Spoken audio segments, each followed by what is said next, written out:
stage are not. Katabi lang namin si Manny Pacquiao. The man who started it all, the missionary and lover of sports, Arjun.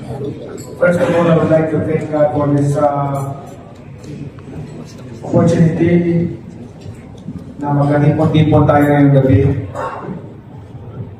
Lagi natin pasalamatan ng Panginoon because without God, we are nothing. Ladies and gentlemen, esteemed team owners, players, and fans of the Junior MPBL League, good evening sa ating lahat. Kumain na ba kayo? Good evening, everyone. Welcome to this momentous occasion celebrating the launch of the Junior MPBL League for our youth 18-21 and under. This league fosters the development of young athletes and provides them with a crucial opportunity to showcase their talents and abilities. Through Junior MPBL, they can possibly secure spots in college varsity teams or even in the MPBL. Today marks a significant step forward as we are expanding our reach beyond borders. We are engaging in talks with states across the US, UK, and various parts of Europe for Junior MPBL expansion. This global initiative aims to elevate the visibility of Filipino basketball talent on international stage, opening doors for our young athletes to compete and excel on a broader platform. As we celebrate the champions of our inaugural season, let us commend Cavite City, Davao City, and Mandaluyong for their outstanding performances in the 14 and under, 16 and under, and 18 and under categories, respectively. Your dedication and hard work have set a high standard for excellence in this league. Looking ahead, the spotlight now moves to the 21 and under category. Whom among you will rise to the challenge and claim the title of champion? The journey begins now, and every team has the opportunity to write their name into history. Beyond the excitement of competition in the quest of victory, basketball plays a crucial role in shaping the character of our youth. It instills discipline, teaching important lessons and perseverance, resilience, and teamwork. These qualities extend far beyond the court, preparing our young athletes for the challenges they will face in life.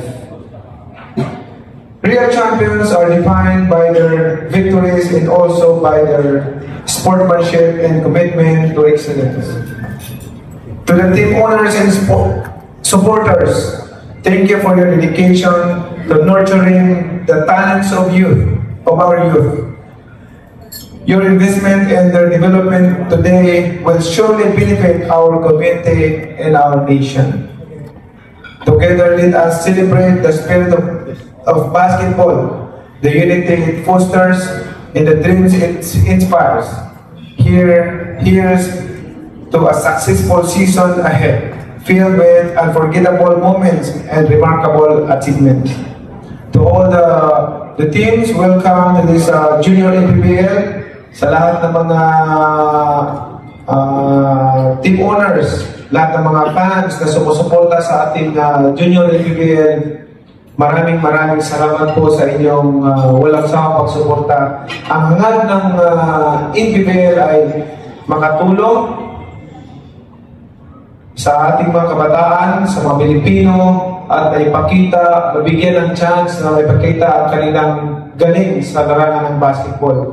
And also, to help them to avoid kung ano man yung mga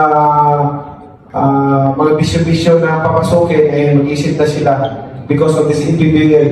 Kailangan natin ma-train yung mga bata na magkaroon ng disiplina sa sarili, and then umiwas sa mga pinagbabawal na gamot at pinagbabawal na mga bisyo na nakakasira sa katawan.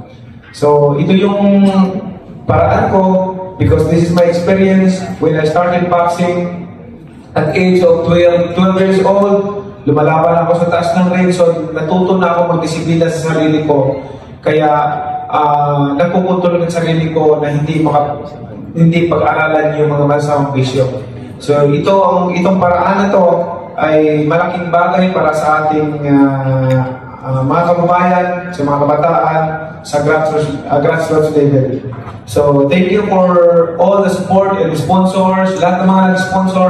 Hindi ko na siguro isa-isa ang mga names, but we really appreciate your support, especially sa lahat ng mga organizers na masipag na nag-iikot, naghahanap ng mga katuwang ng Junior MPBL. Maraming salamat sa inyong lahat, mga team owners. Maraming salamat sa pagtitiwala nyo sa MPBL. God bless you all. Ladies and gentlemen, Senator Manny Pacquiao, thank you so much for the inspiring words. They will be signing the basketball of the Junior MPBL D-League. May we also ask our friends from the media to take their places as our league officials sign the basketball and for the photo op. Again, guys, this is such a special moment for everyone. Prepare your cameras as they are about to sign the basketball for Junior MPBL D-League.